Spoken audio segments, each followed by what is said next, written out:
Pozdravljeni v avtomobilnosti. V prav posebni epizodi danes gremo namreč na izlet s peterico Mercedesovih športnih avtomobilov, ki pa ne prihajajo iz Stuttgarta, ampak iz 50 km odmaknjenega majhnega mesteca Affalterbach. Gre za precej majhno nemško mesto, ima samo 4500 prebivalcev. To je nekako, kot bi v Sloveniji imeli Trebnje ali pa... Radenci, Šmarje pri Jelšah, nekaj takega. Nekaj takega. No, kar pa je zanimivo, v središču, ki je seveda tovarna AMG, dela kar 2500 zaposlenih, kar je, na primer, polovica Trebnja dela v enem in istem podjetju. Tako.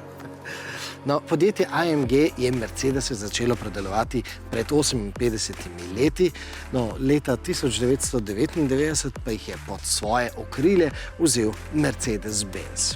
Pri tem je bistveno, da je Mercedes te specialiste za konjske moči, spoilerje in trde vzmeti vključil v svoj razvojni proces. Torej, AMG ni le navaden tuner oziroma predelovalec, pač pa pozna Mercedesovo širšo sliko in to meni veliko pomeni. No, zdaj je čas, da spoznamo to GT peterico, s katero smo prečkali brkine vse tja do Krasa. Ampak, Luka, kaj bi bil tisti glavni skupni imenovalec teh avtomobilov, ki imajo oznako AMG? Ja, to, da od voznika izvabijo kakšen tisti vzklik OMG.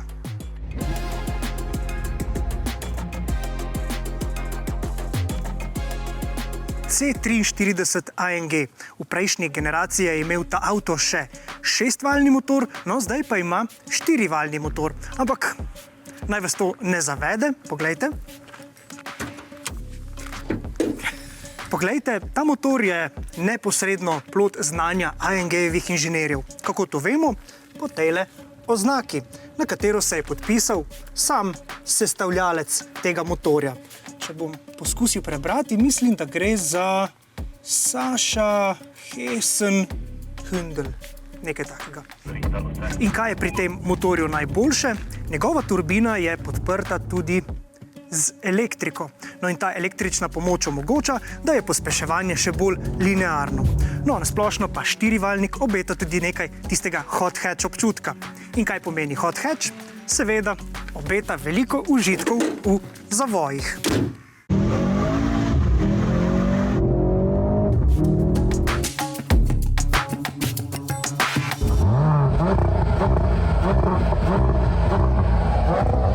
Elektrika nas pripelje do modela GLE 53, ki je pravzaprav pravi zastavonoša električnih vozil med današnjo peterico. Zakaj? Gre pravzaprav za priključnega hibrida, ki ima precej veliko baterijo, kar pomeni, da je to na koncu nekakšna športna dvoživka. Torej, v mestu se vozimo potiho in poceni, ko pa pritisnemo močno na plin, pa se seveda sprosti vsa silovita moč tega vrstnega 6-valjnika, ki ga skriva tukaj pod pokrovom motorja.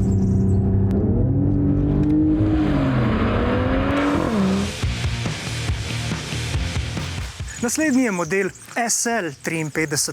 Gre za, seveda, Mercedesovo klasiko. To je naslednik tudi tistega legendarnega in pregrešno dragega Gullwinga s tistimi, se veste, galebjimi vrati.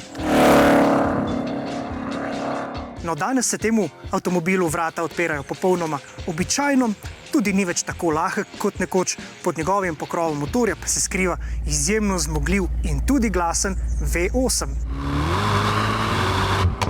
Od čudovitega roadsterja SL-a pa lahko gremo še do enega atraktivnega kabrioleta, model CLE 53 je to, z njim lahko ponovno uživamo z vetrom v laseh, jaz bi ga na primer odpeljal na kakšno slikovito obalno cesto, no, da nam pri takšni vožnji veter ne uniči pričeske, pa je Mercedes pripravil eno tehnično rešitev. S pritiskom na gumb tukaj na sredinski konzoli aktiviramo čisto poseben takšen strešni spoiler oziroma vetrno zaščito, ki potem preusmeri tok zraka, da se manj meša in kroži znotraj potniške kabine. In za konec še paradni konj oddelka AMG, model GT. Ta ima oznako 63, kar pomeni, če malo zamižimo, da je precej podoben tistemu avtomobilu, ki je kot varnostni avto vodil naokoli dirkalnike Formule 1. In mislim, da to pove veliko že samo po sebi. Tukaj imamo na primer dirkaške sedeže, pa številne dodatke iz ogljikovih vlaken, pa ogromne zavore, ogromen in zmogljiv 8-valjnik in ne nazadnje imamo celo aktivno aerodinamiko. No, Luka, omenil si tistega avtorja motorja s tistim podpisom v razredu C. No, kot sem bral, to ni kar tako. Namreč gre za AMG-ovo filozofijo ein Mann, ein Motor, torej en delavec, en motor. Se pravi, en sam mojster sastavi celoten motor, v tej delavnici motorjev nimajo tekočega traku. No, naš izlet pa seveda ni bil individualen. Na GT vožnjo z atraktivno peterico smo šli v družbi in ob strokovni pomoči 5 vozniških kolegov, ki takšne izlete sami tudi redno organizirajo. So tudi lastniki takšnih športnih in prestižnih avtomobilov in prav pogosto tudi zajetno konjušnico pod njihovimi motornimi pokrovi poženejo v dir, torej niso samo zbiratelji. Ja. In seveda, tako kot mi, se radi vozijo po lepih, slikovitih in praznih cestah. Torej z nami so Timotej iz Rev-Up Tribe ter Luka, Boris in Gal iz Cars and Friends.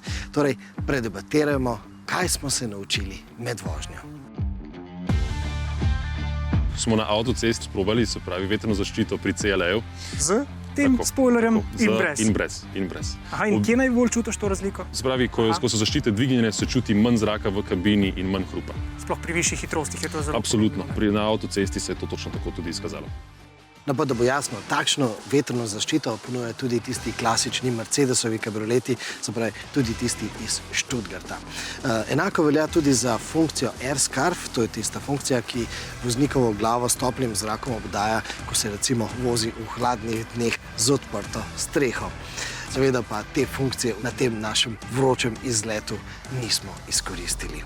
Meni zelo zanimivo je bilo, ko sem se usedel v CLA in to je en tak kruzer tja na jug Francije, ob morje bi ga postavil.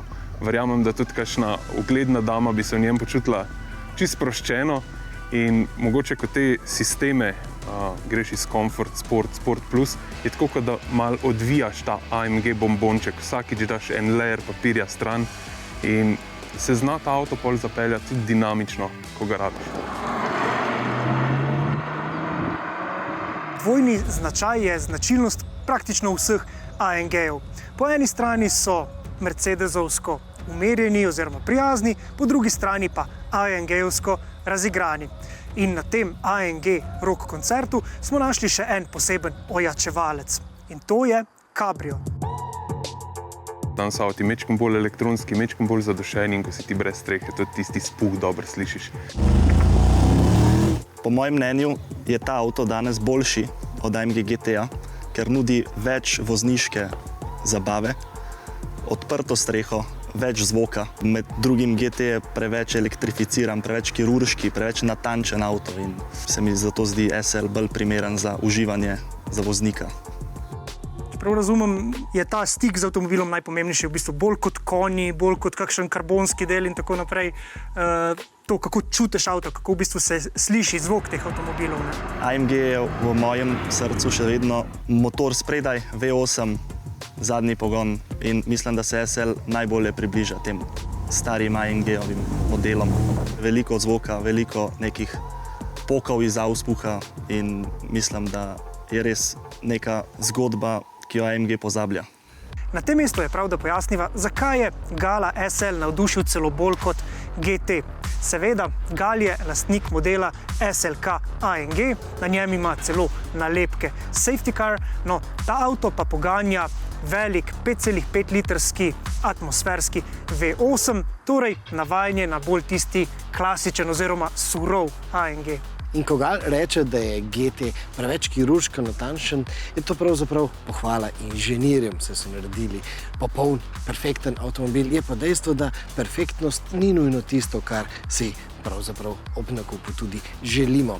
Je pa tako, da ima pravzaprav vsak AMG letnik tudi svoj karakter.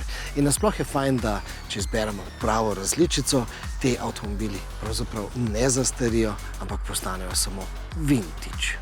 Je pa bilo zanimivo, kako so po Radio Zvezi hvalili GLE-ja. Pravzaprav je bilo kar malo kontradiktorno, kako so po eni strani za surov značaj, ob elektriki pa so začeli predsodki kar malo taliti. Tale GLE danes me je kar presenetil pozitivno, v smislu, da ima avto dva karakterja, lahko je zelo udoben, obenem pa lahko, ko ga predstavimo v Sport Plus način, zelo športen, zelo odziven na pospeševanju. In če ga primerjam z SL-om, kar se ne da primerjati. Na prvo žogo ni. Na prvo žogo to ne moramo primerjati, ampak kar se tiče odzivnosti na pedalu za plin, je pri GLE-u veliko boljša zaradi te električne baterije. Rev up, ne? Tega se ne da z električnim avtomobilom. Električni avti in elektrika, gre to skupaj. Ne, to se ne da, ampak sem pa razmišljal o drugi stvari. Danes se mesta zaradi emisij zapirajo za motorje z notranjim izgorevanjem. Tako je recimo v Londonu moraš plačati fee vsak dan, ko greš z benzinskim ali pa dizelskim avtom v mesto. Če imaš pa ti hibrida, lahko pa ta avto uporabljaš vse povsod in tudi to je ena priložnost, da teh avtov vidimo več. Meni se zdi v tem primeru to res zelo pozitivno. Imamo pa še eno druge vrste električno pomoč pri razredu C. Kakor jaz razumem, to deluje tako, da ima električno asistirano turbino, kar pomeni, da turbina uporablja električni motor, da jo prej požene pri nižjih obratih. Kako se to čuti? Zelo linearni pospeški, turbolega je dosti manj kot pri ostalih avtomobilih z enojno turbino. Tudi avto je zelo hiter. Sem bil zelo pozitivno presenečen nad pospeški. Kako pa lahko elektrika pomaga pri tem, da lahko uživamo na kakšni taki dinamični cesti, ovinkasti, kot smo se recimo danes vozili? Meni se zdi, da elektrika najbolj pomaga pri pospeševanju iz ovinkov, sploh če imamo izbrano napačno prestavo. Nam ta električen pogon res da tisti pospešek, ki ga v tistem trenutku najbolj potrebujemo. Če to primerjam lahko z bencinskim motorjem, če smo v napačni prestavi, avto se ne prestavi nikamor. Preden pride v obrate, preden se turbine zavrtijo, traje to par sekund, medtem ko pri elektriki je ta odziv instanten in res dobimo ta pospešek hiter. Pa bi rekel mogoče še to, da smo avtomobilski navdušenci skozi čas vedno iskali hitrejši in hitrejši in hitrejši avto. In mogoče smo prišli do točke, kjer samo bencin ali dizel ni več dovolj. Kakšno leto nazaj sem bil ponosen lastnik 1981-letnik Porsche 911. Tisti avto je imel samo 200 konjev in ko smo se šli skupaj z prijatelji peljati po ovinkastih cestah, sem moral biti res skoncentriran na vožnjo, ker vsaka menjava prestave, ki je nisem perfektno zadel, vsak ovink, v katerega sem šel prepočasi, sem takoj zaostal v primerjavi z modernimi avtomobili. In to, kar ste povedali, če smo se razvadili, definitivno je vožnja modernih športnih avtomobilov dosti lažja in dosti bolj upraviči napake. Včasih si mogel biti res dober voznik, da si lahko krotil hiter in super športen avto. Danes pa so te avti na voljo nam vsem. Lažje pridemo do nekih performancev brez tistega težavnega dela, aspekta vožnje. Debata je potem seveda neizbežno nanesla tudi na elektriko. Mi takšnega predstavnika tokrat sicer nismo imeli, pa čeprav AMG že ponuja tudi samo električni pogon.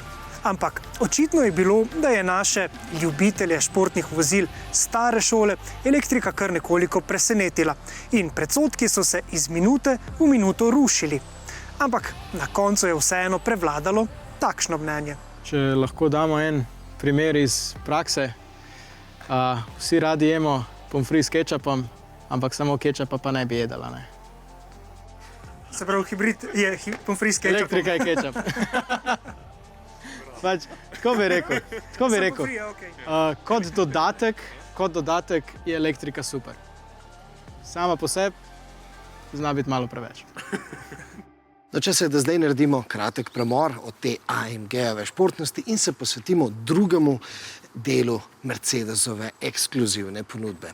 Ta je ime dobil po Wilhelmu Maybachu, po Daimlerjevem inženirju, ki je naredil recimo prvi motor za prvi motocikel, prvi motor za motorni čoln, opremil je tudi Cepelinovo zračno ladjo z motorjem in potem je pa ustanovil svojo lastno znamko avtomobilov za najbogatejše kupce.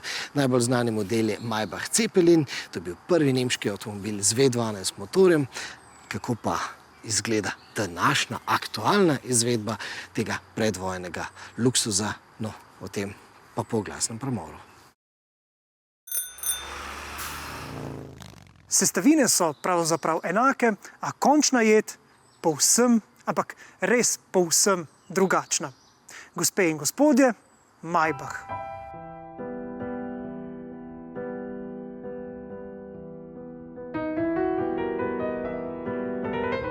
Zakaj tukaj nimamo več zdaj tistega Maybacha, tistega znaka, tistega M-ja? Mislim, da Mercedes je želel še vedno izpostaviti, da je to sestavni del enega produkcijskega vozila, torej to dejansko je GLS, da ima 8-cilindrski motor, kar pri GLS-u dobiš samo pri izvedbi 63 AMG, ampak popolnoma v nasprotju z športnostjo.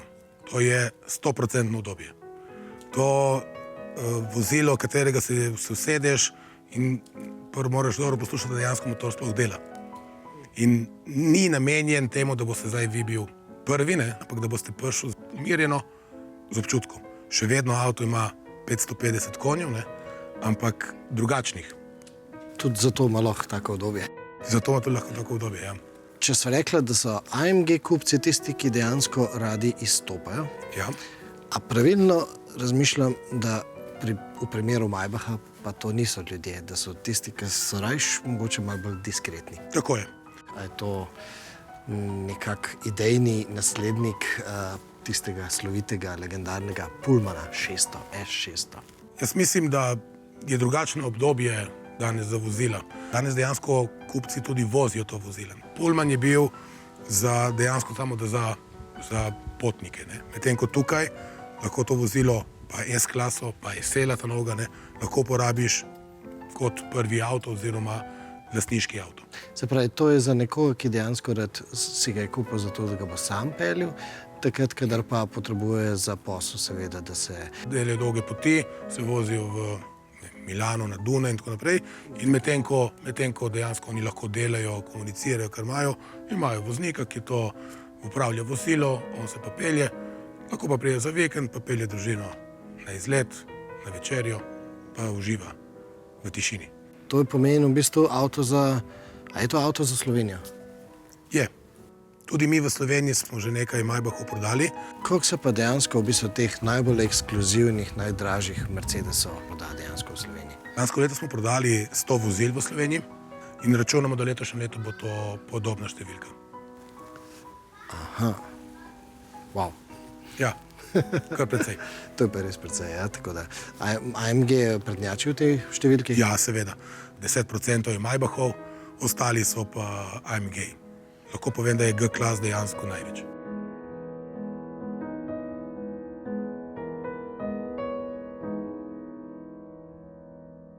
Tokratno oddajo bomo zdaj iz Dura zapeljali malce bolj v mol.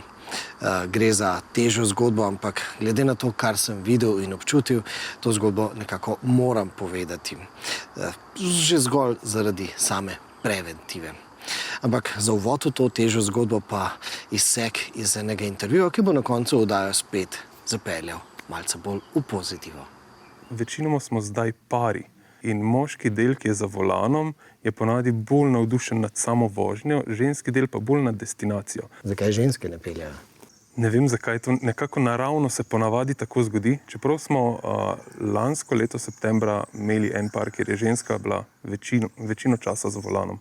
Ja, vožnje plemena Rev-Up so pogosto za pare. Za mlajše pare, da bomo natančni. Za starejše pare pa so namenjene letošnje osvežitvene vožnje zavarovalnice Triglav.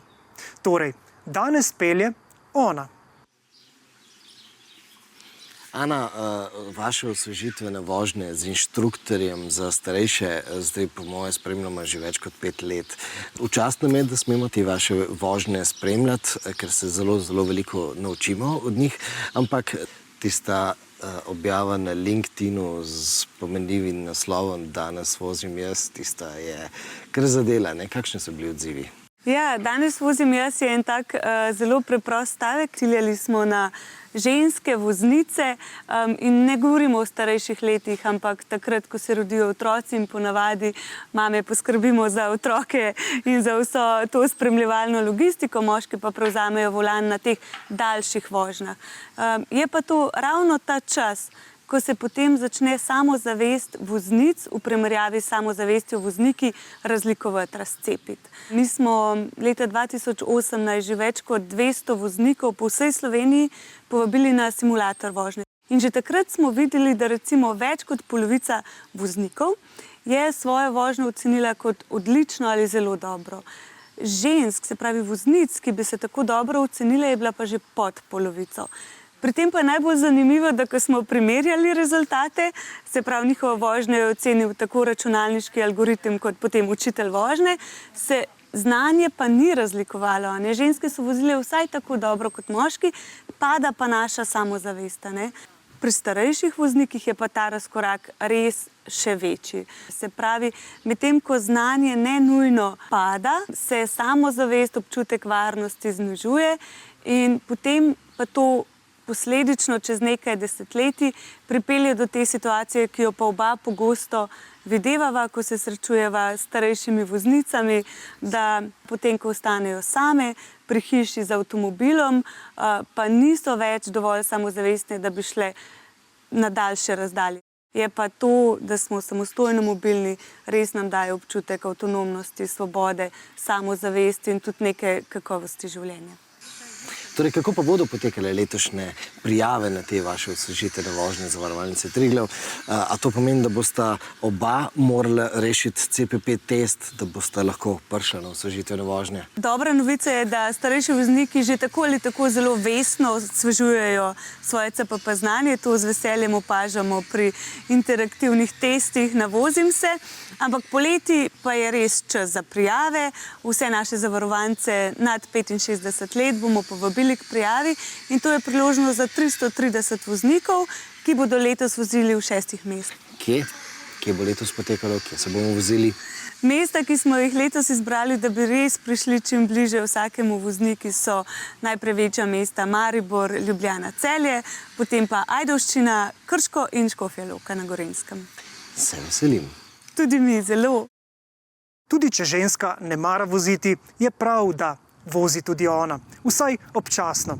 In naj bo naslednji intervju spodbuda vsem nam, moškim, da naše boljše polovice spodbujamo, pohvalimo, ne pa samo komentiramo.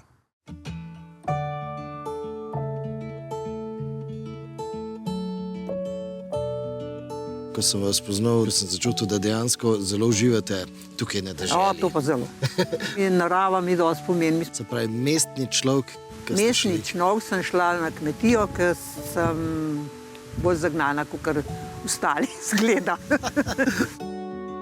Ampak če primerjate iz vidika tudi mobilnosti, kako je živeti v mestu, pa kako je živeti na deželi? Ja, prej nisem tega čutila, ko sem imela moža, ne? To je bilo krasno. Zdaj pa malo več, ne? Čutim, ker smo avtobus zgubili, manjka mi, no? Saj če si bolan, ne? Da bi zdravnika, ker jaz sem še zmeraj v Ljubljani zdravnika, pa da greš majhen ven, ne? To mi pa manjka, res. Čeprav imam izpit, sam nisem pa vozila, ne? To je tista napaka, ki sem jo naredila, ne? Rekli ste napaka. Ja, to je napaka, da nisem toliko vztrajala, da bi skozi vozila, ne? Takrat, ko narediš izpit na šolo, bi mogel predzvoziti, ne? Jaz pa nisem, par let nisem, pol pa tudi ni, ko pa vem, prišlo je, so otroci prišli in pol vahtaš otroke in nisem, pol mi je bilo kar v redu, ko sem zraven sedela, nisem pa pomislila, da me je kot stara ratala, ne? Da mi je rabila izpit. To mi bi zdaj krasno pasal, ne? Sam mi časi kar manjka, no? Kje vam manjka tukaj na deželu? Meni manjka vsaj do avtobusa. Na avtobusa pa v Lašče, ker zdaj tle trgovine nimamo take, ker so zaprli Mercator. Pa s otrokom bi lahko šla, ker oni morajo sem prideti, nazaj peljati. To je kar... To bi rabila, ker jaz imam vse otroke v Ljubljani. To malo manjka, ampak se pridejo, ampak jaz bi pa tudi šla, Zastopam, ja. Ja. Seveda. In pravite, ne bi pa zdaj še enkrat? Ne. Zdaj sem se odločila, da bi šla zdaj, ne, nisem več tako mlada, ne, da spet ti strah zgubim. Ne, pa Kakšno vlogo pri tem, da vi niste vozili, je odigral vaš mož? A je mož bil tisti, ki vas ni spodbujal ali ne, vas on je me ni bremzel? spodbujal. Jaz nisem latečna, da bi ga toliko, ampak on pa mi, da se z mano ne bi pelil. Ne. Je pa, poštudiraš, jaz nisem mislila, da bo on umrl. Ne. Ne, ker je tudi malo mlajši bil. Ne. Tako se je pa zgodil. Vse razumem, vse prav, da je vozil, tudi verjamem, da je užival, tudi jaz Ja, sem ja, užival. ja, in Samo ni mislim, dal. da je to ne sme biti... Ne, ni to potuhnjeno. dobro. Kaj pa vem, jaz takrat nisem to vzela za to. Zdaj pa vidim, kaj je to. Pol vidiš, kaj bi bilo to. Ta vaša življenjska zgodba glede mobilnosti, a lahko date kakšen napotek drugim ženskam, mlajšim? Ja, zdaj so ka pametne. So? So. To, kar vidim, moje vnukinje vse vozijo. In nimajo nobenega problema. In dam pa jim, da nekaj zdržijo, so ka pametni. Da morajo držati, ker brez tega ni življenja zdaj. Ne? Ker mobilni, mislim, avto moč pet. Če priješ ko na kmete, ki sem jaz prišla, bi bilo krasno, da bi ga imela. Ne? Mejte, punce, kar tako nadaljujte, kakor ste začele. Pa naj dodam, da je Vera Gorenc moja prva stranka, ki sem jo peljal kot prostofer. In njeno življenjsko zgodbo, da čeprav je imela avtomobil doma, pa vozniški izpit pa ni vozila, no to zgodbo sem potem na mojih prostoferskih vožnjah slišal še kar nekajkrat. Tudi v Žlahti imamo sorodnice, ki zelo dobro vozi, pa vožnje ne prakticira. Zato z današnjo zgodbo želimo opogumiti vse vas ženske, ki znate, pa ne vozite. Torej, peljite. Nočem izpasti pokroviteljsko, ampak izkušnje nekako pravijo, da je treba zavarovati našo mobilnost tudi za zrela leta. Mi vam vsekakor predlagamo, da svojo vozniško kondicijo utrdite na vožnjah, ki bodo za vas prijetne, na katerih se vam ne bo mudilo, na katerih boste lahko celo uživali. No in kako se takšnih užitkarskih voženj lotevajo pri Rev Up Tribu in pri Cars and Friends? Poglejmo. Zakaj ste bili na Automotor Show? Zakaj ste se tam promovirali? Kaj dejansko promovirate? To, da se skupaj potem vozite, ali kaj? Na Automotor Show smo se pojavili, ker smo želeli pokazati, da smo v bistvu resen klub. Da nismo na sceno prišli z namenom, da se malo peljemo okoli, pa da malo zbiramo ljudi, ampak naredimo nekaj resnega iz tega. Kaj je zdaj to resno? Kaj pa je narobe s tem, da bi se malo skupaj vozili? Lahko mogoče tako povem. Pred letoma pol dvema, vemo, kaj se je zgodilo v garažni hiši na Rudniku, je prišlo do nesreče v sklopu enega zbora. In takrat je v bistvu avtomobilska scena malo ugasnila. Nam ni bilo všeč, kakšna luč se je vrla na to in smo rekli, to nismo mi. Ampak kaj je zdaj to? Kaj je to? Ja, kaj je zdaj tisto bilo, pa kaj je to, kar vi počnete? Da ne bom preveč žaljiv z besedami, ne želim. Kako ne rečem, doskrat vidimo avtomobiliste kot ljudi, ki ravnajo neodgovorno, ki vozijo prehitro, ki so mladi in hkrati, kako ne rečem, neumni v svojih početjih. Mi v našem uredništvu razlikujemo med divjanjem in pa dinamično vožnjo, športno vožnjo. Absolutno. Se pravi, vi ste športni vozniki, dinamični vozniki. Lahko bi se rekli, da vsi radi vozimo avtomobile dinamično, vključno seveda tudi vi verjetno. Ne? Kaj nas je pa pripeljalo do tega, da smo rekli, dajmo ustanoviti klub, kjer bomo to uradno združevali. Smo rekli, kako bi lahko dvignili izkušnjo avtomobilistov, entuzijastov z dodano vrednostjo skozi dogodke. In tukaj je prišla ideja, da začnemo organizirati ne samo zbore in ne samo druženja na parkiriščih, če lahko vklopimo noter zraven še kulinarične izkušnje, lahko jih vklopimo zraven dinamične avtomobilske izkušnje, adrenalinske. In s tem smo prišli na idejo in hitro tudi do izvedbe. A zakaj se je sploh potrebno družiti? Mislim, da bomo to vsi radi. Sprašujem predvsem zaradi tega, mogoče tudi malo provociram, zaradi tega, ker če se vozimo skupaj, ne, potem slej ko prej pride tudi do malce včasih kakšnega rivalstva, ne? V tem smislu. Prostor za rivalstvo je na progi. V kontroliranih okoljih, kot recimo v sklopu dogodka, ki ga imamo ta vikend. Zakupimo letališče, postavimo progo, pogledamo, kje so izletne cone in tako naprej. In v varnem okolju te stvari počnemo. Hkrati tudi, če se odločimo, da organiziramo track day oziroma obisk določene piste, poskrbimo za varnost za čelade in tako naprej. Recimo, po zimi smo šli na ICE, smo organizirali ICE Experience na Lungaringu v Avstriji, kjer so lahko naši člani probali driftati po ledu. Dotaknili smo se varnosti. In ti si tisti, ki si zadolžen za varnost, ne? Kot voznik, kaj rečemo prav, varnostnega avtomobila. Varnostnega avtomobila, ja. Tako vizualno in v funkciji. In v funkciji, Kako ja. to izgleda? Mislim, to izgleda tako, da jaz na naših dogodkih vozim naš varnostni avto. To je avto, ki je prvi v koloni, z walkie-talkijem in ponavadi ima še enega sovoznika. Skrbiva za varnost, obveščava ostale udeležence o dogodkih v prometu.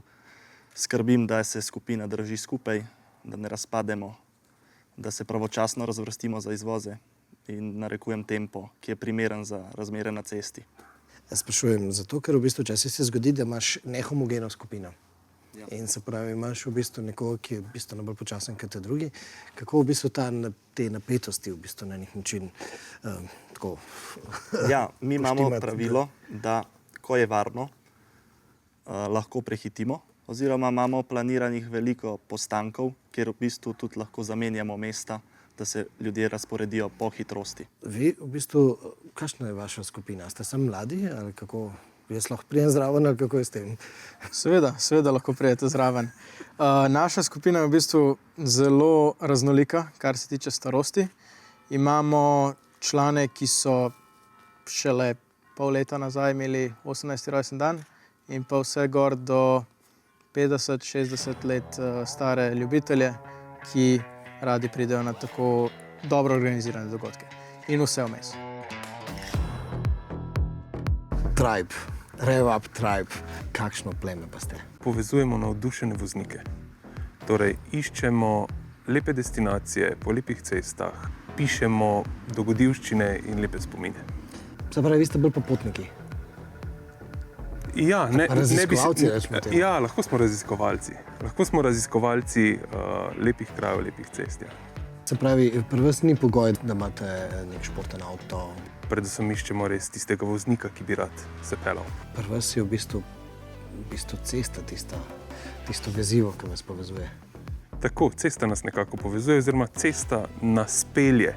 Kaj pa dejansko si ogledujete na teh vaših izletih? Destinacije so lahko lepi prelazi, lahko so to lepi razgledi, lahko je to muzej, lahko je to dobra kulinarika. To, kar počnemo iz čiste ljubezni do vožnje, iz ljubezni do avtomobilizma, da gojimo to kulturo, da radi potujemo in to spodbujamo še naprej. In jaz sem mislil, da je tisto, kar nas povezuje, avto pa cesta, pa bi v bistvu rekel, da na koncu nas neki odnosi povezujejo. Odnosi, ki se zgradijo, pogovori pri večerji, kaj smo videli, kaj smo doživeli, se spomniš tega momenta, onega momenta. To je res čarobno. No? V tokratni oddaji je torej padlo kar nekaj električnih stereotipov. No, z rušenjem stereotipov pa bomo nadaljevali tudi prihodnji teden, pa ne samo na področju elektrike, pač pa tudi pri takšni zelo zajetni in težki SUV-jevski obliki. No, kako Audi Q6 e-tron ruši stereotipe, o tem bomo govorili v prihodnji oddaji. No, do takrat pa nas seveda spremljite na MMC-ju, obiskujte naše kanale na družbenih omrežjih in če se še niste naročili na naš YouTube kanal, dajte se, zato da boste obveščeni. Pa naj bo uživaško in varno. Srečno!